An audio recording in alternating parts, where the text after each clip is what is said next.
Welcome back, my friends, to AA Recovery Interviews. I'm your host, Howard L., sober since January 1st, 1988, one day at a time. I'm grateful that you've joined us today for the premiere episode of this podcast. Before I introduce my fabulous first guest, let me tell you a little bit about the show.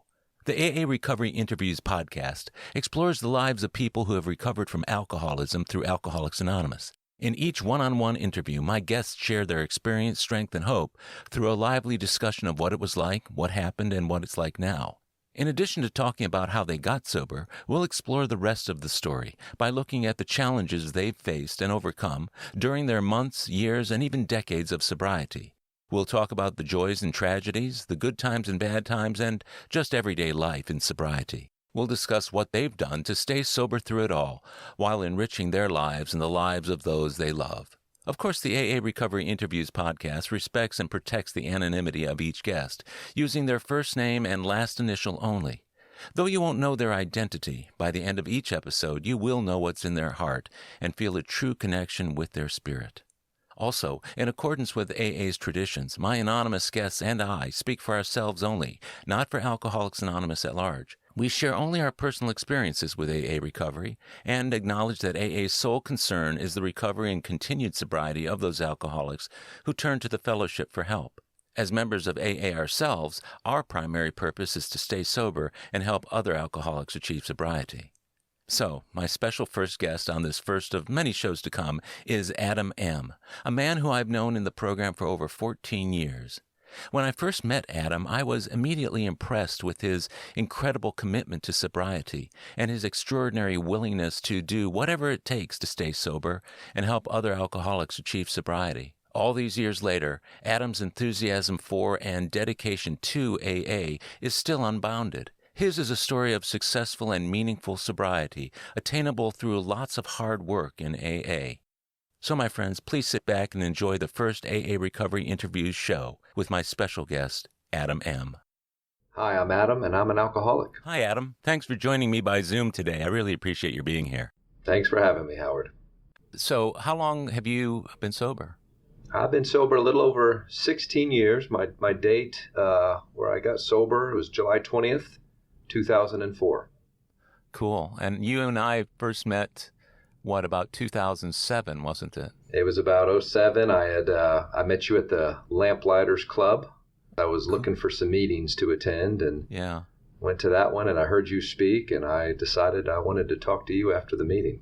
Well, I remember that day like it was yesterday, too, and it's amazing that was the first time I ever saw you in a meeting, and we connected, very much like my sponsor and I, when we met, it's the first time I ever saw him in a meeting, and he ended up becoming my sponsor. So these things kind of run parallel in a really kind of neat way. And so where did you grow up?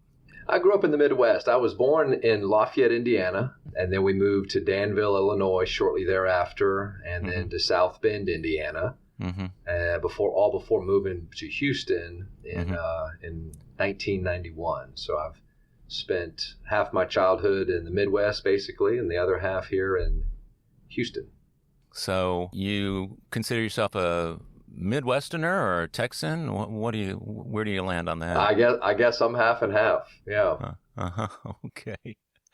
What would you say about the environment in which you grew up? What was it like growing up in your household? Well, I was the oldest of three. I have two younger sisters, and my parents, of course, by the standards of the day, back in the late 70s, they weren't that young when they had me, but they were in their early 20s, and they had been recently married. And they certainly, my parents certainly gave us just everything they had in terms of time and love and care and attention. I can tell you, though, that from an early age, even as far back as I can remember in preschool, a sense of loneliness, a sense of not fitting in, and sort of a sense of this term that we hear in the rooms, terminal uniqueness, like there's no one quite like me, which certainly has its pitfalls. Yeah. So I can remember feeling that way from a very early age. Have you ever looked into why you felt that way when you were a kid? Well, I think that there's probably, in the great debate of nature versus nurture, all sorts of reasons that fall in both of those categories. And depending on which way the wind blows any given day, is I'm more on one side or the other.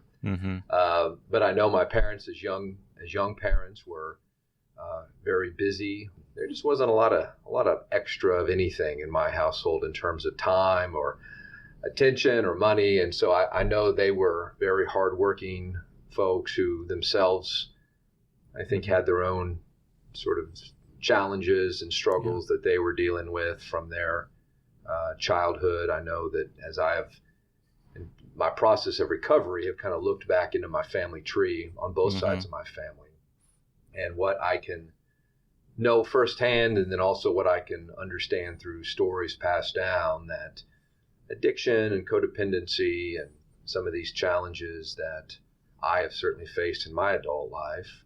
My parents grew up with that. I think their parents grew up with that. It really, to me, highlights the generational nature of both sides of this disease, both the alcoholism and the sort of the Al-Anon codependency side. And as I, became an adult, there were some pretty gaping holes in my ability to form relationships and my ability to just kind of deal with life on life's terms. And so I think all of that contributed, to answer your question, to some of that sense of loneliness or emptiness or not feeling like I belong or fit in. Yeah. Well, I hear what you're saying, and in some ways it sounds like a very typical American childhood, but also fraught with some of the things that created loneliness and those kinds of feelings. Regarding alcoholism or the use of alcohol in your family or extended family, did you have exposure to that when you were a kid, or was that something you found later on? I can remember as a kid, my first taste of alcohol was probably at about 2 or 3 years old. I remember being given a shot of whiskey.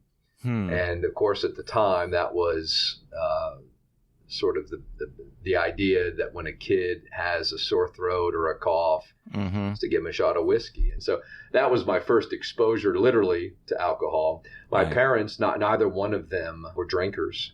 How about the extended family, like grandparents? Do you feel like there was a thread of any of this going through the family? I do, yeah. I know on my paternal grandfather, I know that he was a drinker. To the extent that he was an alcoholic is not known to me, but it sure sounds like he has some of the signs and symptoms that would have qualified him for a seat in our rooms. And I think that my father, having been the recipient of some of the instability that his home had, sort of took the opposite position. So it's like they call it para-alcoholism. I've heard the term, where it's a person who has all the signs and symptoms and struggles of someone who has alcoholism, but they refuse to drink because of what they witnessed or because of a personal decision. So maybe that's where the skipping of a generation occurs, when it's so bad that the next generation doesn't want it at all, and then somehow it finds its way into the succeeding generation. That's exactly what I think. That's exactly what I think happened, and certainly explains that skip generation piece. On my mother's side, I'm not aware of any substance abuse, but there's people who I think struggled mightily with anxiety and with depression during a time where it wasn't recognized, it wasn't diagnosed, and so it stayed hidden. But it was there, and I only know this now, looking back with some of the education and experience I've had in my own journey, that that was mental illness, is what that was. That was Well, that's one of the greatest gifts of sobriety in AA, at least for me, is the ability to become retrospective and look back at how things were, trying to find the missing puzzle pieces. There's mental illness in my family from generations before, all the way through my generation, my kids' generation, and whether it's depression or anxiety or other issues, I don't ever remember my parents ever dealing with it, and I don't think it was until I came into the program that I dealt with it, and it wasn't for many years after I was already in that I started to deal with it. Yeah, I think that being born in the time that we get to live, where at least now there is open discussion and dialogue about some of these issues, hopefully will prevent unnecessary suffering. It's something that we both hope the enlightenment of our generations will make better for the succeeding generations. So let me ask you, at what point did you first drink and adopt that as something that you wanted to do on an ongoing basis? Well, I can remember my first drunk, which occurred when my parents went out of town. I think I was 15, maybe 16, and I had procured a bottle of just nasty, cheap tequila from some friend of a cousin or whatever else. And I can remember being at home by myself, deciding I was going to drink this and deciding I was going to get drunk because I really, for some reason, wanted to have that experience. And so I didn't really know how to drink tequila. I didn't know about the salt and the lime and all that. So I just kind of drank it, gagged, but kept just forcing myself to do it. It was the most peculiar thing. And finally I did it. I got myself properly drunk. I vomited all over the carpet. Just it was a miserable experience. And all I can remember after that was thinking, I can't wait to do that again. Wow. And so, that peculiar mental twist that we hear about in the program, I definitely had that. And so that was my first. So the hallmarks of that was I was alone. I was all by myself. I didn't really enjoy the experience, but I sure loved not being in my own skin. I loved being in that altered state. I think it's that way for a lot of people. It's almost like a perverse trade-off, isn't it? Where you get sick, but yet you want to get sick again. It does. But somewhere within that, what you went through was whatever the payoff from drinking was at that first point. I think that's pretty accurate. Yeah, the payoff. I mean, even though I was by myself doing that, I felt a sense of, I felt like a normal teenage kid, maybe for one of the first times, because I knew other teenage kids were getting drunk, and then by the time, at some point shortly after I started getting drunk with other people, I really felt a sense of belonging, and I felt like I was, I fit in. All that loneliness and isolation, the painful feelings of not belonging that I had really experienced since as early as I can remember when I was drinking with other people, all of that melted away. Yeah, I get that. After you first drank, did you at that point seek out people who drank too, or were you always around those people, but you weren't one of the ones who wanted to drink? How did that work out? Yeah, I for a long time, I was a really goody two-shoes kind of kid, wouldn't do anything. I did start smoking cigarettes when I was 12, and I think that was a gateway into some of my later habits around substance abuse. Smoking cigarettes with other kids allowed me to fit in. But once I started drinking, I really started trying to seek out other kids who were drinking and smoking marijuana. That was, I can't remember which came first, the alcohol or the marijuana, but they were both so closely related that I began to seek out those folks, and that became my peer group, if you will. So that period in your life, how long did that continue until you started to realize you were having problems with it? What was that trajectory like? Well, I didn't have any problems with it until several years later. For me, it was really the magic elixir and the solution to all of my angsty problems, anxiety, social anxiety, etc. And so I finished high school. I went off to college, where it just basically, I added rocket fuel to my drinking and to my drugging.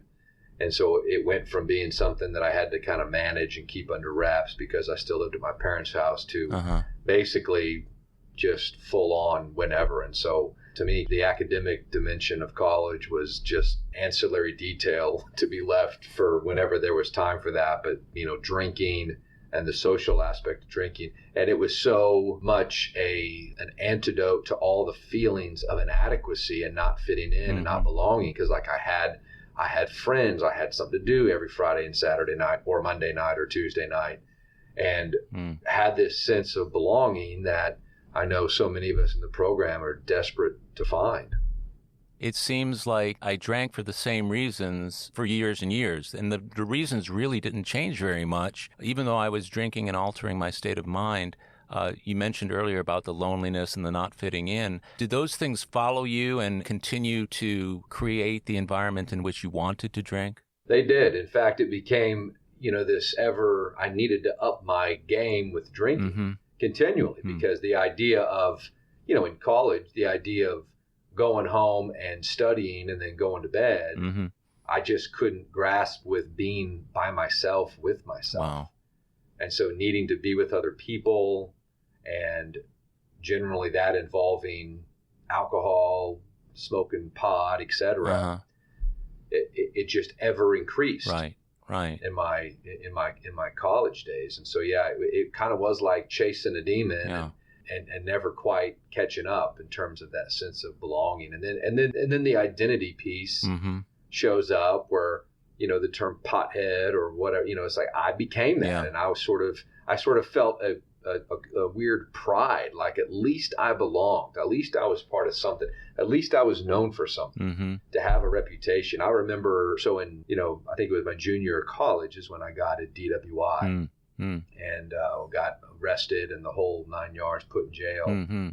And just where I was at emotionally in my life, I was proud of that. I felt like I belonged now. I felt a rite of passage, so to speak. A rite of passage, yeah. Like I could go to the party, like, hey, there's the guy who was in jail. You become a folk hero to all your friends, don't you? When you come exactly, back. That's exactly right. And what do? We drink to celebrate getting thrown in jail. Yeah, to be on probation, I felt like some kind of a weird tough guy. It was so, to look back on it, it's sad and it's funny and it's all of that. But I mean, it really was like I really had thought I had arrived in a way when I got my first DWI. Yeah. Well, I was curious as to what kind of experiences that, and you've already mentioned a few of them.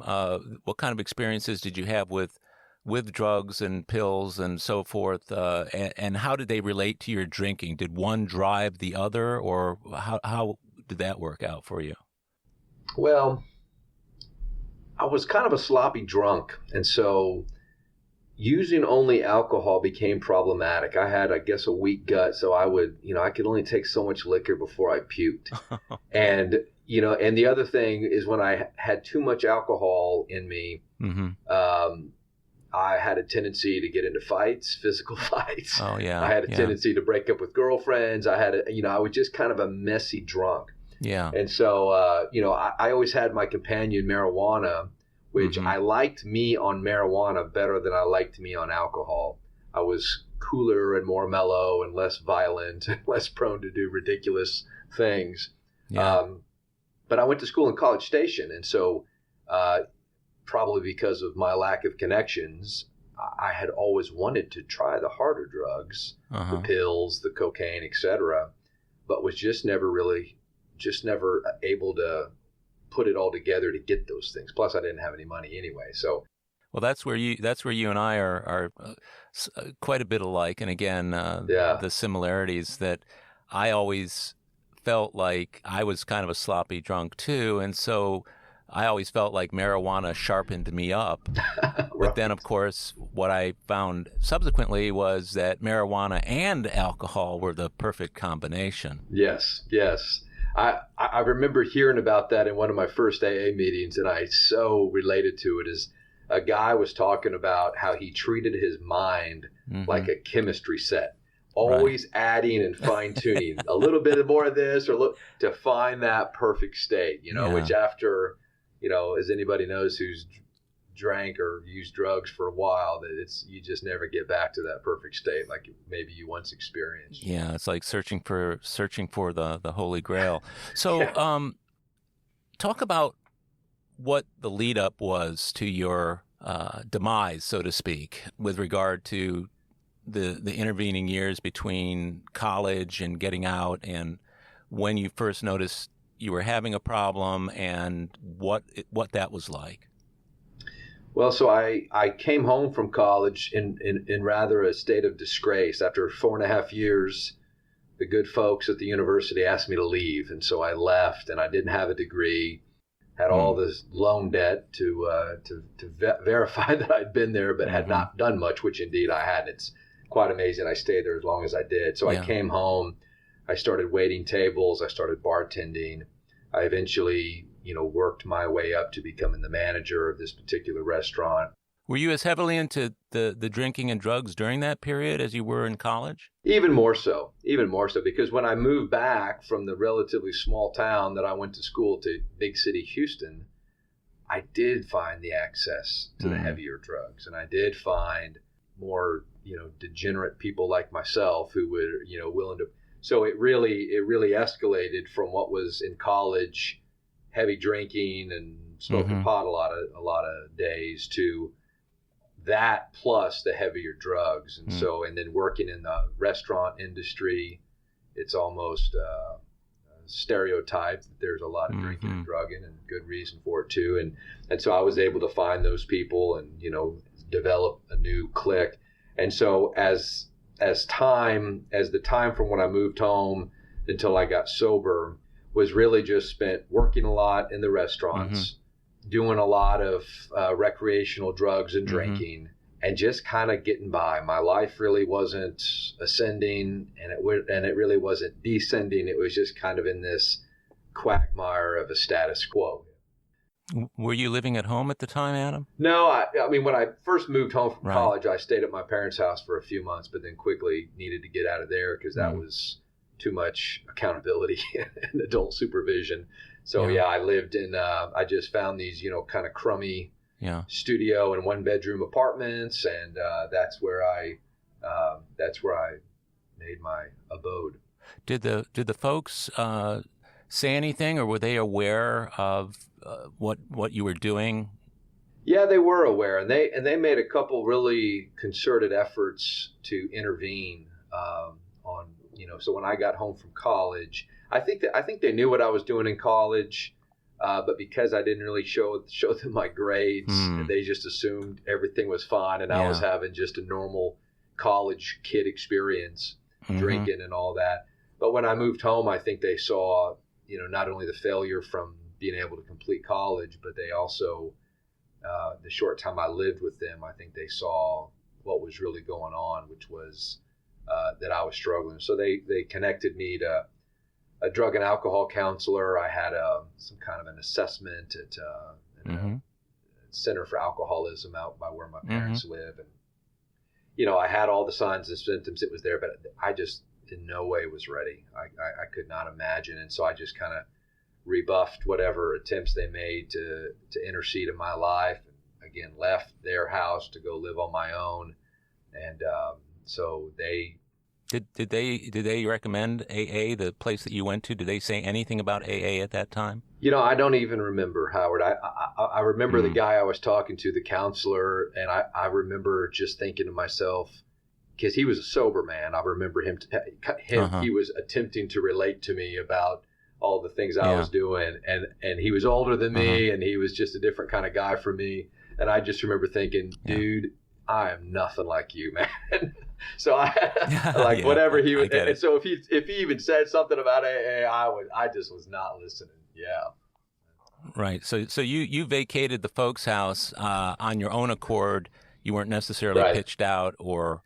They probably should have kicked me out in hindsight before. But no, they didn't. Yeah. That hindsight, that's always perfect. So you're living in these little one-room apartments, you're bartending, you're waiting tables.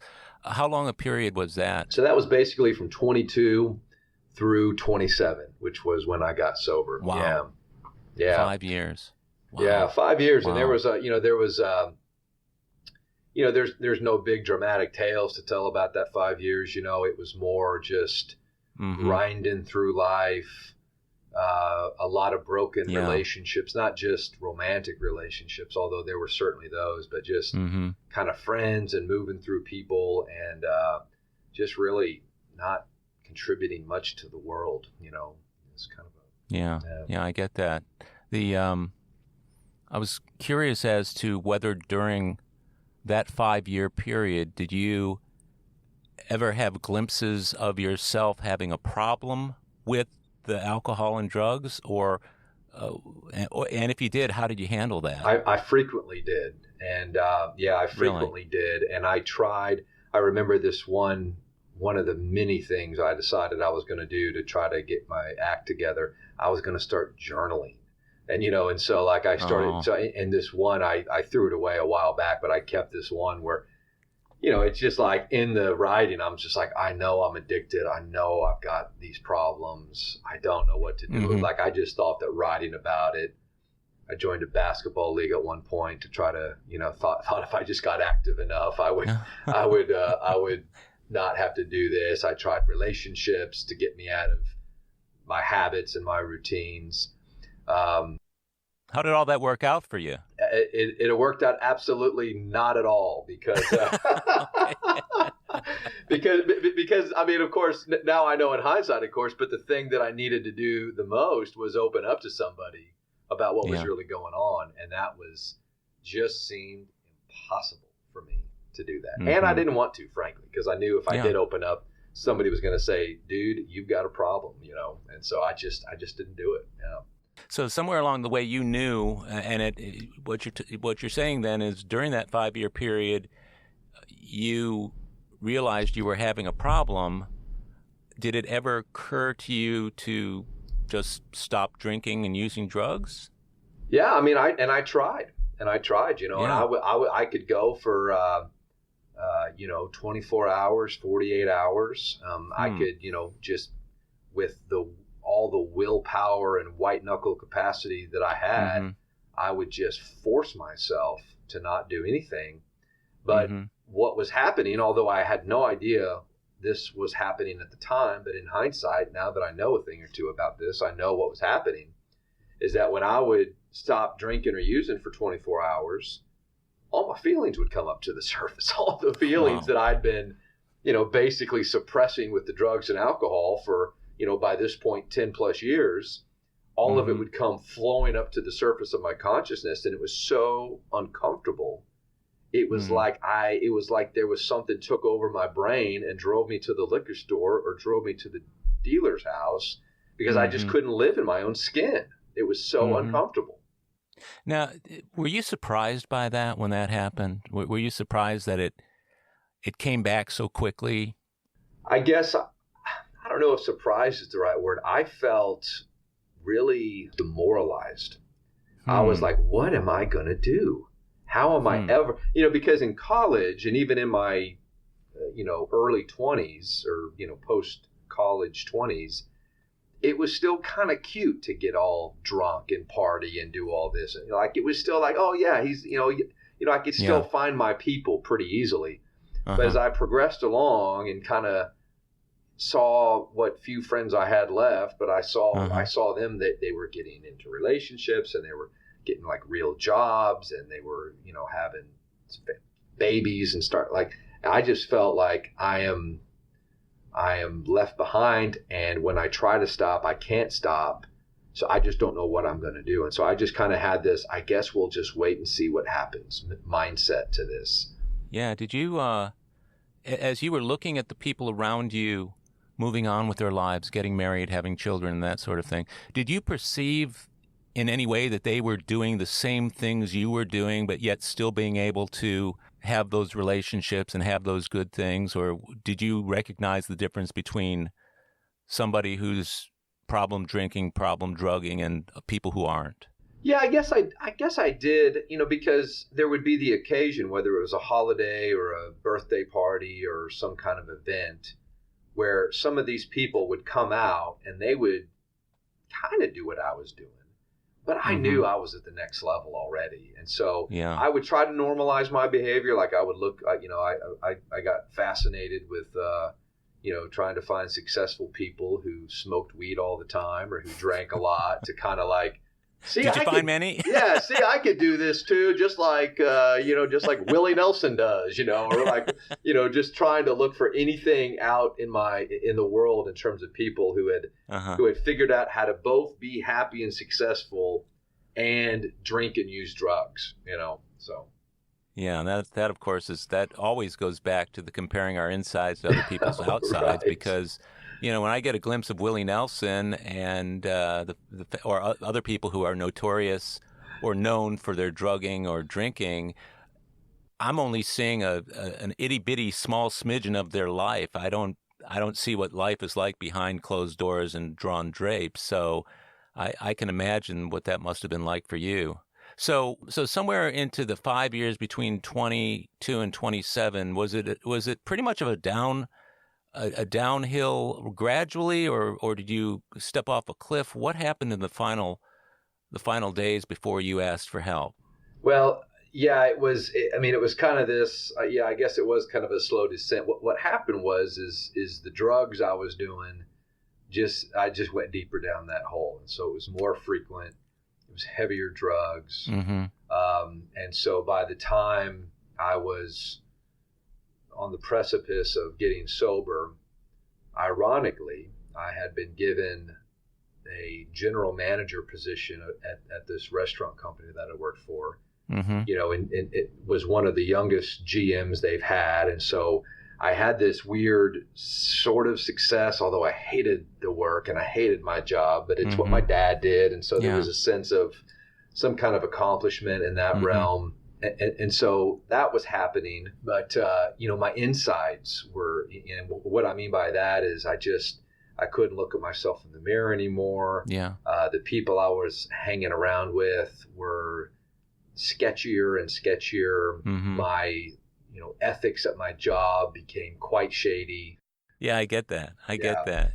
So during this period, things were rapidly deteriorating for you towards the end?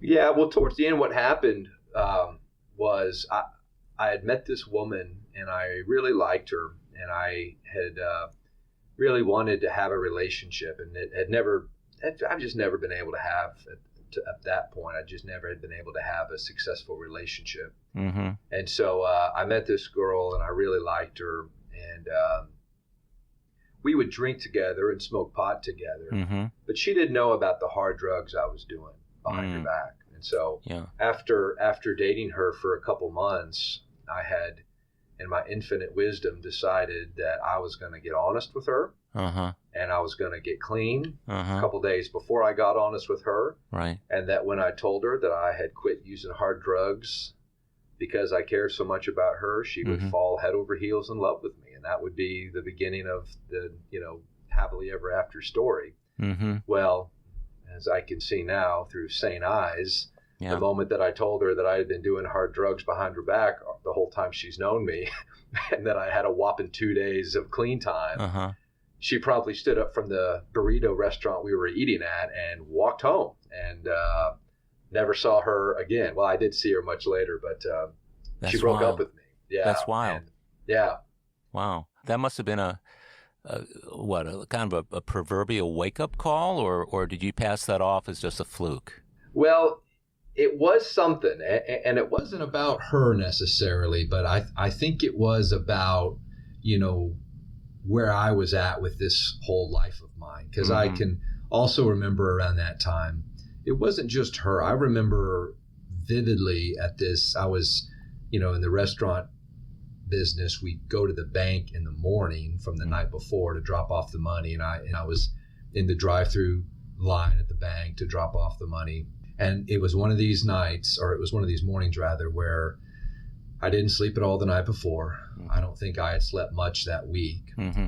My body was aching. My head was racing. Mm-hmm.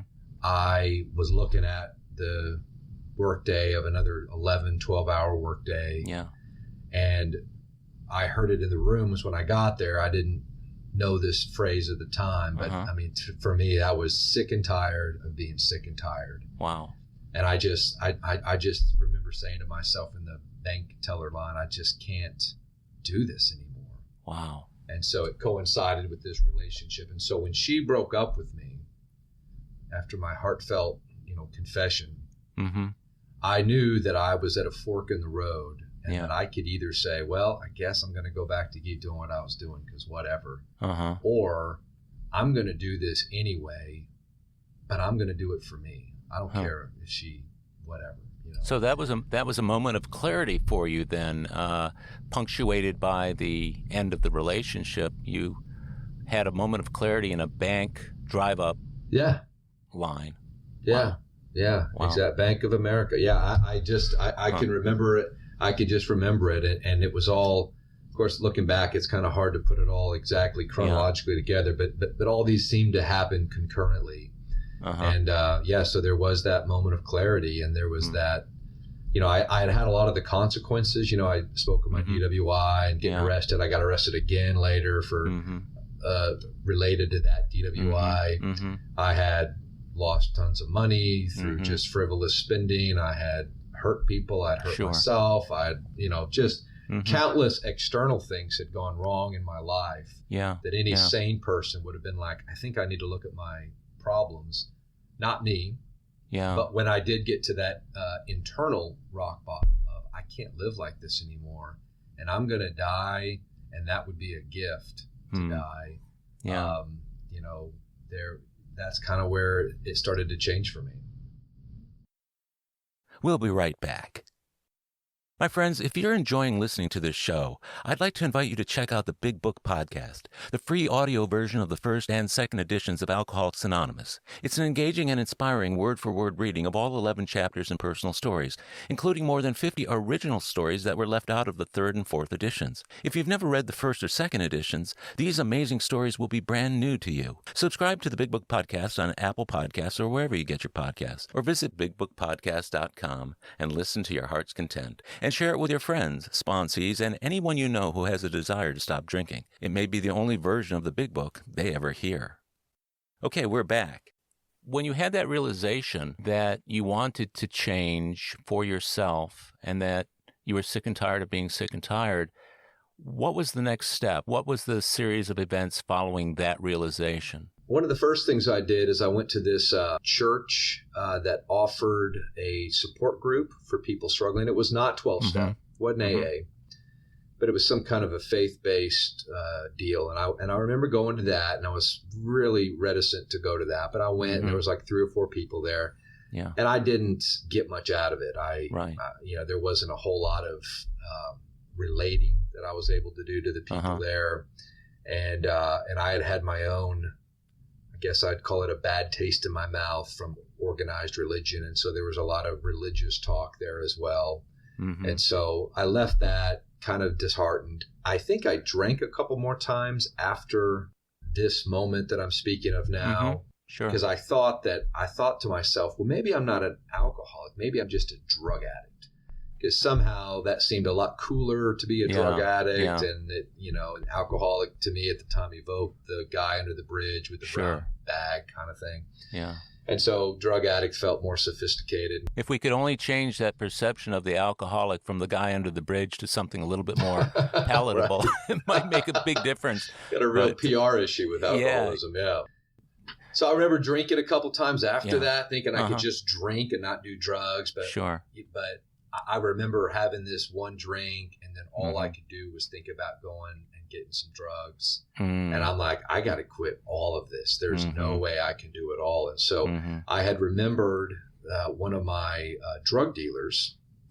I was one of their better clients, apparently, had mentioned to me, she had moments, stints of sobriety. And she had mentioned to me, after the alarming rate of purchases from her, that I might need to do something, because I think she was, as a human being to another human being, genuinely concerned about my well-being. And she had mentioned to me something about AA. So I called her up, and she told me about the Post Oak Club. She said, no, it's cool. They've got a coffee bar. There's young people. You should go check it out. And I had only at this point ever heard about AA meetings from like movies or TV shows. I had no idea what it was really all about. But I was in enough pain, not only from the breakup, but just from the sick and tired of being sick and tired place that I was in, that I decided to muster up what courage I had and go set foot into the Post Oak Club. I found the guess on Tuesday evenings they had a beginner's meeting, and I didn't know which room. Somebody helped me find the right room, and I sat down, and that was my first AA meeting. Yeah. Wow. So that was. Do you count that as the date of your sobriety? I think my actual sobriety date is probably sometime before July 20th, which is when I declare. Right. But that's actually kind of part of how serious I was is, as a guy who always liked to get credit that wasn't earned, I wasn't exactly sure when my sobriety date was. So instead of picking the wrong earlier date, I decided to pick a later date, which was the 20th, because I absolutely knew I was sober on that day. And so my date might have been the 17th or 14th or something like that. But because I was taking this so seriously, I was like, I'm just going to say the 20th because I know for sure I was sober on that day. Yeah, that's kind of early on honesty, isn't it, Adam? I mean, without even realizing it, maybe at the time, that being willing to set your sobriety date later just to be sure that it's accurate. Well, there was a bunch of things that were out of character for me that I was doing around this time, and that was one of them. And that was what I think. I'm so grateful as being in the rooms. We hear all sorts of stories and all sorts of ways that people come into sobriety, and people come in, they get a nudge from the judge, or their wife kicks them out, or they have some kind of a health crisis, etc. But that was not my story. My story was one of an internal rock bottom. And I'm so, so grateful that I had that internal rock bottom, because to me, that's the one that hits the hardest, or it hits me the hardest, I should say. Yeah, it sounds like you found AA organically as opposed to being sentenced to it or being threatened into it or finding it at the end of a treatment center protocol.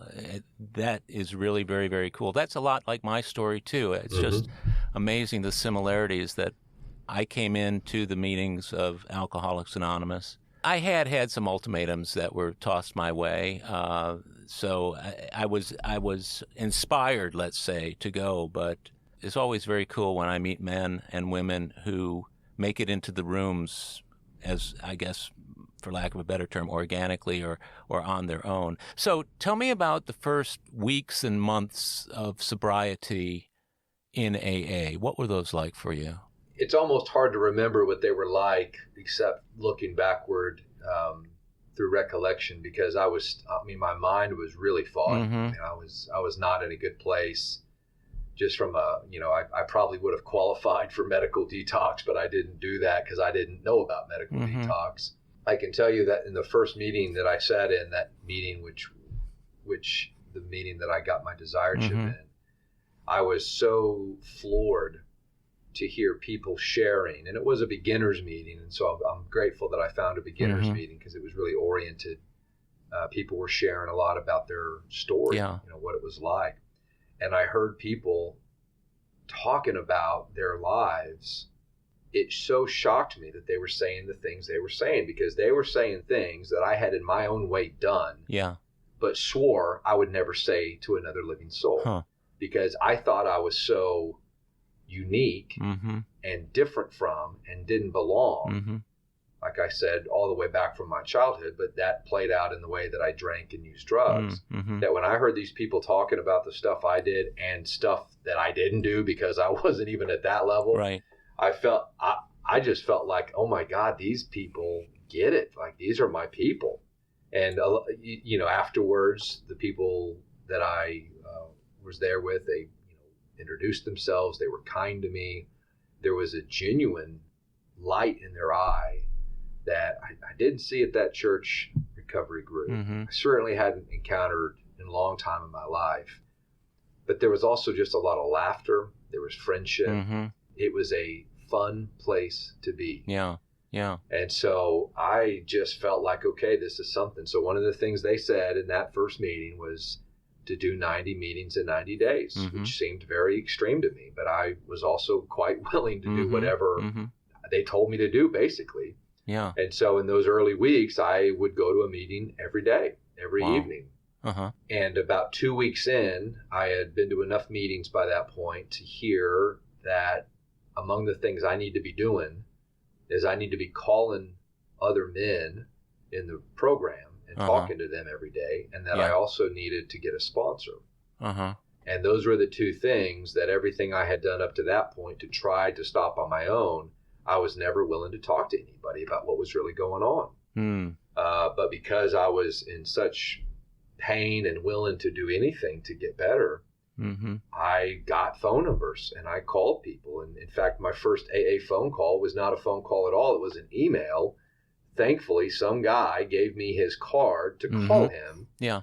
But on his card was also his email address. And so I couldn't pick up the phone to call him. They talk about the 500-pound phone. Right. I totally related to that. Yeah, it's kind of passive, isn't it? But it I guess it must have worked, huh? It worked. So I emailed this guy. I was like, hey, I don't know what I'm doing. I'm new to this. And he wrote back this beautiful 2 or 3 page email. Wow. Detailing answering all my questions, sharing about himself. I'm sure he would have much rather had the 5 or 10 minute conversation that could have accomplished the same thing.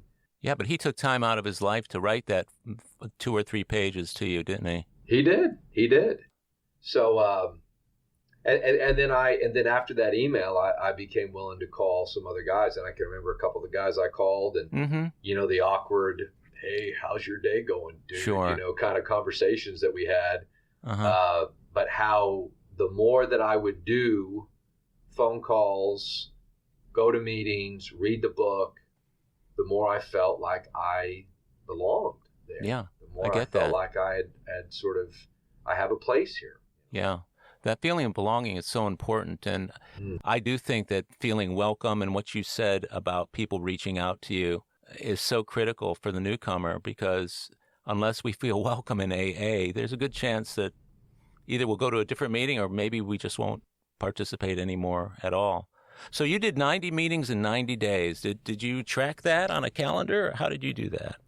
Yeah, I tracked it. Really? I got to be pretty serious about doing everything that was told to me. That's cool. So 90 meetings in 90 days. And so what happens at day 91? What was your thinking? Well, what was interesting is that, a couple things were happening. So I'm doing my 90 and 90. I'm getting sober. I had gotten a sponsor. We had been in the process of working the steps. And I was also still at my restaurant job, which was a bad scene for me. It was, not just very difficult work environment, long hours, etc., but it had all the reminders of my past life, situationally and the people, etc. Was there any sobriety around you? Were there any people that you knew of in AA in your environs there? There was one person at this restaurant who, ironically, she was the bartender, but she had been sober for, I remember, 10 years. Wow. Is what she shared with me. And I was shocked. Like, oh my God, 10 years. That's a lifetime. I can't believe, and so she was really useful because she would talk to me just about AA. She didn't go to the meetings I went to, but she had her own program in the suburb she lived in. But it was just really useful to have another person to be able to talk to AA stuff about, in addition to the people that I was talking about. And I can remember there was this one day where I was really struggling. I was, not in a good place emotionally. I was having to do something at the restaurant that involved me handling liquor. I was having to make a drink, and the smell had kind of gotten to me, etc. And in through the front door of the restaurant, this guy stumbles in the door, and he's holding his abdomen. And what has happened is this man had just been shot. Oh my goodness. In the parking lot of our restaurant. Oh no. And so he comes in and collapses, and of course there's a bit of flurry of activity, and I run over, and some other people do too, and we get some towels to, stop the bleeding from the stomach. Wow. And so somehow I've got his head on my knees, kind of in my lap, while somebody else is calling anyway, this guy reeks of alcohol.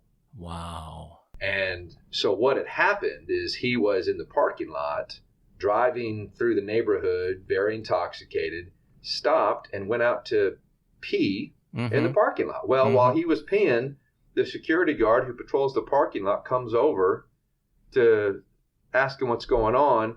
They get into a scuffle. He tries to steal the security guard's gun. She pulls it out and shoots him in the stomach. Oh, my goodness. And consequently, he was standing by my truck and puts a hole in my truck as well. And so... Oh, the irony. The irony of it all. So needless to say, I forgot all about whatever I was worried about that day. Wow. But I decided to interpret that event as a sign from a higher power that, man, this is me. That's the kind of stuff I would do. I would not only drive around really drunk, I would pee in places I shouldn't pee, and I would get in fights with people I shouldn't get in fights with. And so in a way, while I was helping that man there in my lap, I felt like I was holding myself in a kind of detached way. And so I went to a meeting that night and I shared about it. And, it just, and whatever like I said, whatever I was struggling with past.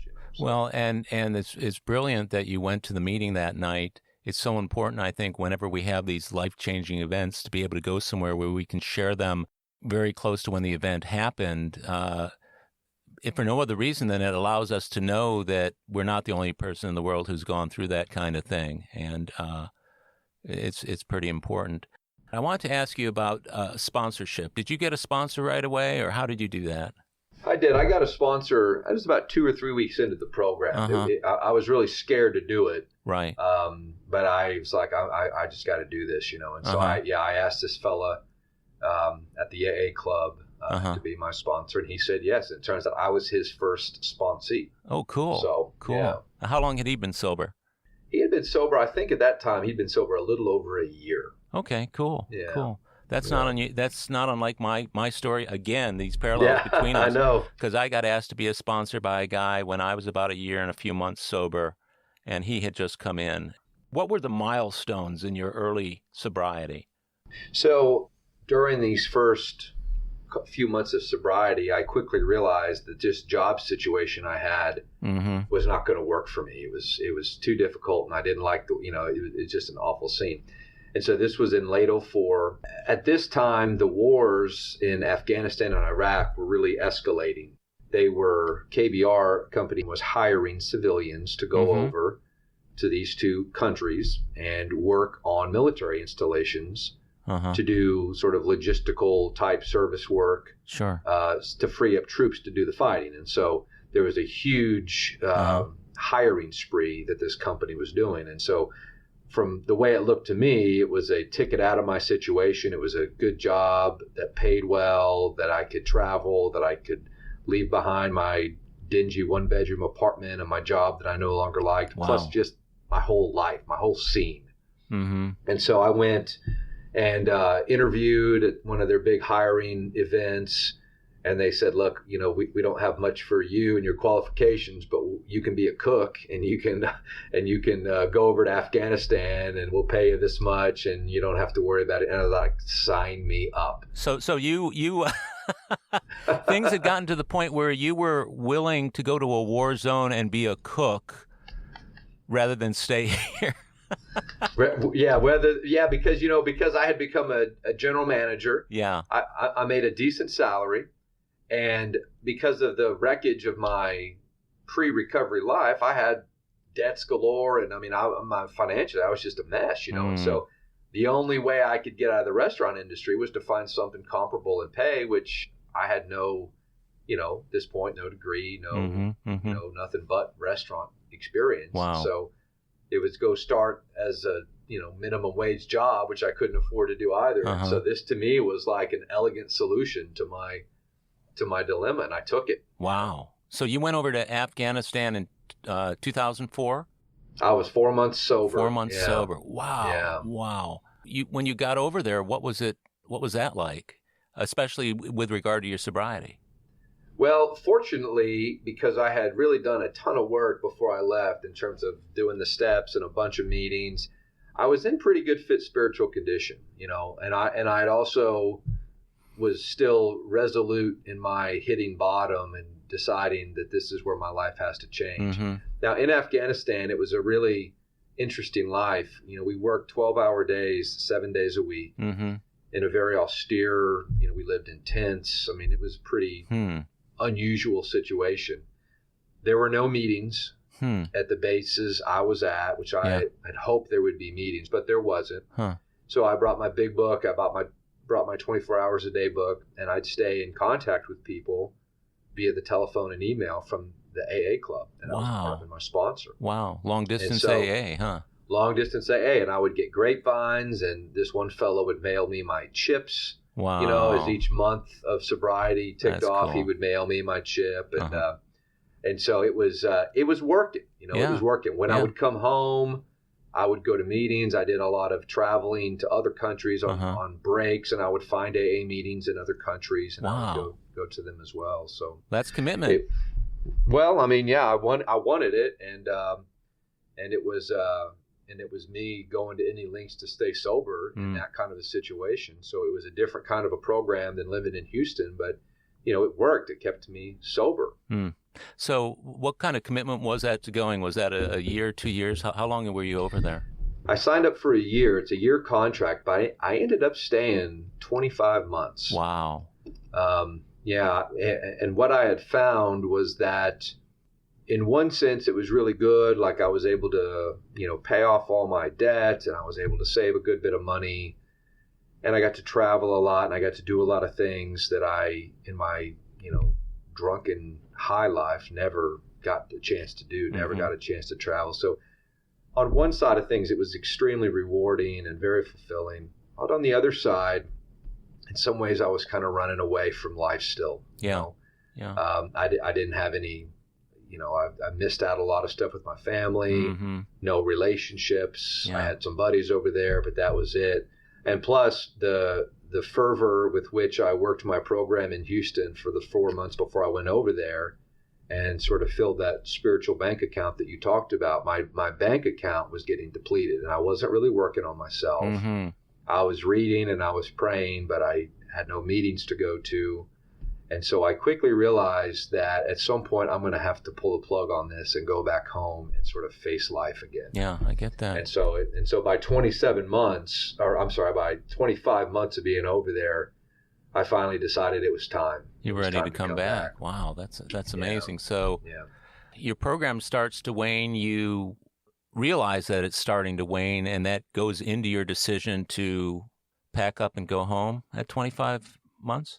Yeah. 25 months of being over there. I packed up to come home, and but I can tell you when I got home, and the jet lag wore off, and I started getting my feet on the ground and tried to figure out what I'm gonna do now.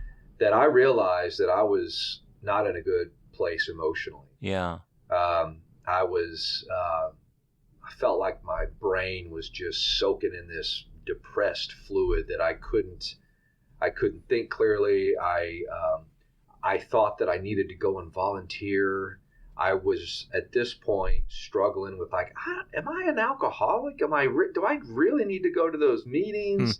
Like I just did all this time overseas with no meetings, and I'm fine, and I really just want to be normal, and I want to just meet a girl and get married and just live happily ever after kind of a thing. Wow. And so I started volunteering at the food bank.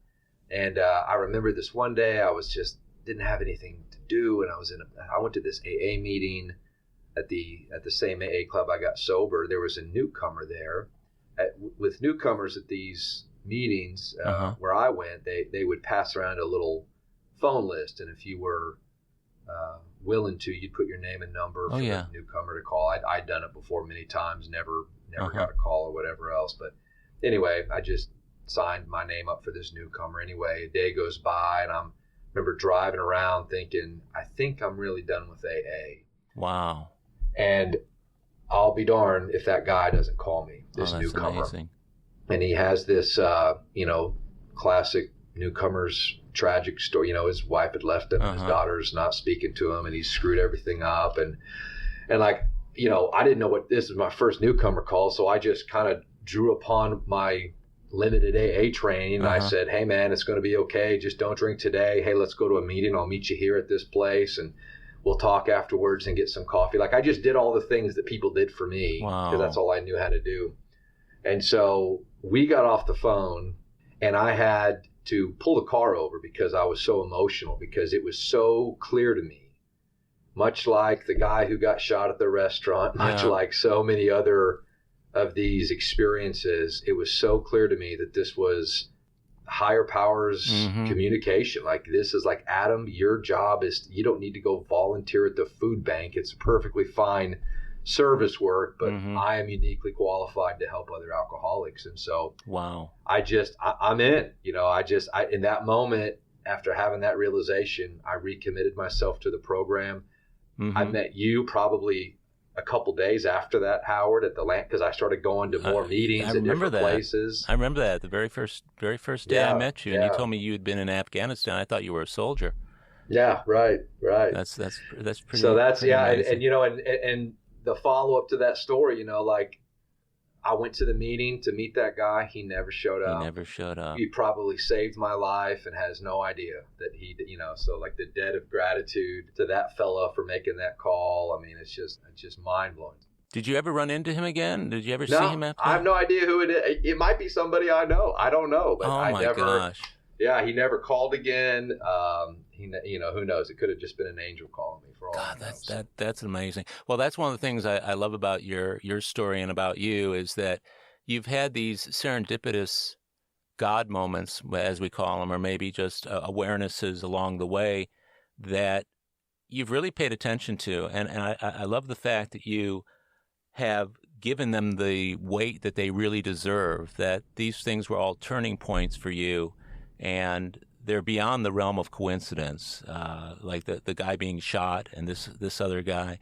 Yeah. So you're sober 2.5 years, and what are some of the other things that you faced in your years of recovery now that kind of stick out to you as milestones or as points of reference along the way, where you either got through good times without drinking or you got through bad times without drinking? Can you give me some examples of some of those? Well, sure. So, I meet you and you agree to be my temporary sponsor for 30 days under certain criteria that I call you regularly and that I work steps with you and that sort of thing. You turned me on. Yeah.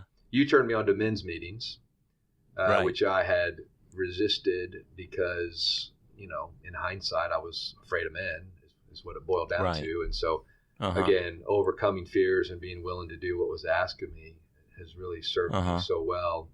And so, the next period of my sobriety, like you said, I had, 2.5 years rather of sober time, but I hadn't worked 2.5 years worth of a program, so I was really, even though I had a little bit of time, I was emotionally and spiritually and even mentally, like I said, I was in a bad place post Afghanistan. Sure. And so I got to work and, work the steps with you. I got into a romantic relationship, and I thought it would go away. It was my first sober relationship, and I just figured all my relationship problems had to do with my drinking and drug use. And so the fact that I'm sober, this should be easy. Well, couldn't be further from the truth. It was really a very painful experience. All my insecurities, all my issues with worthiness and vulnerability and the ability to, just connect with another human being, insecurities, all of that just came flaring up, and I didn't have my medicine. I didn't have alcohol or drugs to numb it, So it was a very difficult ride, and what it did, that difficult relationship led me into some deeper emotional work. I joined a couple other 12-step programs, and for the next few, probably 3 or 4 years, I really focused and had the luxury of doing so because I had made some money in Afghanistan, and so I would just have kind of temporary or side jobs to kind of get me by, while the majority of my time and energy was focused on 12-step recovery, therapy, different experiential type healing modalities, where I really got to understand more about myself, more about what had happened in my life to have me be the way that I am, etc. Yeah. And really was a prolonged spiritual awakening in hindsight that it was going through. And I can tell you it wasn't enjoyable and it wasn't fun. And many times I felt like I was losing my mind. And I've come to learn that sometimes when you're doing a lot of work on yourself, when you're feel like you're losing your mind. You're really finding your true self is what it boils down to. What's amazing to me about this part of your story, and it's always kind of astounded me that you face some of these really, really difficult times. I remember the jobs that you had as a delivery guy and as a personal cook or chef and some of these other things that you had done. And I remember thinking, now here's a guy who's willing to do whatever it takes and do the real important inside work. And I learned a lot from you during that period because I've done a lot of that kind of work myself. To me, it was a beautiful demonstration of a guy who recognizes the importance of the additional work that's necessary in Alcoholics Anonymous. And it all starts with sobriety. It does, yeah. And I mean, you had a wife and kids to think about, and I know a lot of people do. I can tell you that I just felt so broken around relationships, and I couldn't. Right. I would hear guys in meetings talk about the struggles they're having with their wives and families, and I had a hard time relating because I'm like, man, but you get to have a wife and a family, and now I look back and I can see that. Thank God I was single, and thank God I didn't have some of the responsibilities during that really precious time in my life, because it did allow me to go and basically just take menial jobs to keep the lights on so I could really focus on my healing work. I feel like it was a huge blessing that I was given to not get married until later in recovery. Yeah, and I saw it very much as a blessing for you too. Yeah. How did you feel about the quality of your sobriety while you were doing all that additional work? I felt like it was stronger. I felt like it was stronger than ever. Really? There was nothing. I mean, the kind of work I was doing around relationships and codependency and family of origin, childhood wounds, and all that stuff. None of it was in conflict with anything in AA, and certainly none of it was in conflict with anything that had to do with staying sober. And I did have to find a sweet spot with that, because like you just mentioned earlier, fortunately, it was never lost on me that none of this matters. None of this other work matters unless I'm sober. Because for me, as an alcoholic, that's the bottom line. If I'm sober, I've got a chance. And if I'm not, all bets are off. So it doesn't really matter if I've dealt with all my mommy or daddy issues if I'm not able to stay sober today. Yeah, that's so important. From my viewpoint, what you did to stay sober during those times by augmenting your program with all these other efforts not only helped you get through them, but kind of paved the way. You came really close to the edge a few times, I can remember. Yeah. And it's wonderful to hear you say that it's about the work that you did that made the difference. Well, and I, give all credit to men like yourself, and there's a handful of other men who I knew to be upstanding, sober men in Alcoholics Anonymous, but they also did other things. And so, whether it's this program or that program or this thing, I mean, a lot of that stuff that I have done or tried in the past, I don't necessarily do anymore. But to know guys like yourself, Howard, who you're rock solid in your AA program and you do other stuff, it gave me permission, because part of my all or none thinking was that I either had to do this only or that only.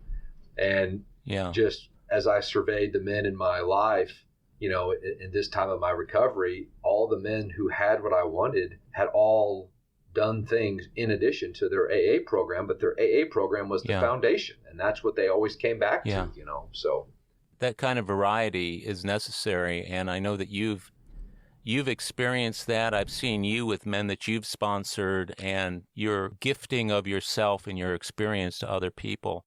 We're talking about the years now because you've been sober 16 years. It's hard to sum it up all at one time. But I like for our listeners to know, especially for people who are relatively early in sobriety, to know that we get through whatever we need to get through, whether it's good stuff or bad stuff. But at the core of it all is the staying sober part. And I wondered if you could just tell me about a few of the other big gifts of the program for you. Well, I mean, the biggest has been getting to meet and date and marry my wife, I mean, to have a relationship and of course, it's been a huge learning curve, but thankfully I have people to turn to like yourself, who know how to be married and know how to stay married. So that, and then additional gifts of our 2 children, and to get to be a father, and to get to be a husband, and to get to be a productive member of society. I have a career now that involves helping other people, and I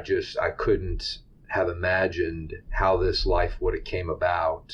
I mean, it makes me believe in miracles, because from where I was in line at the bank, sick and tired of being sick and tired, and just in one of the darkest places of my life, to where I'm at today. I mean, I have to believe in miracles, because I just can't get from there to here without some concept that there's some force beyond me or beyond us that is advocating for our lives.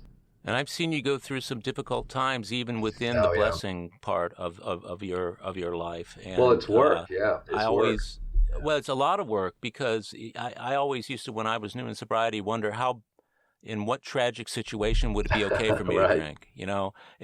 Faced with what particular difficulty in life would get so bad that it'd be okay. Did you ever find that? I did. I would, that whole comparing other people's outsides to my insides. Yeah. I really,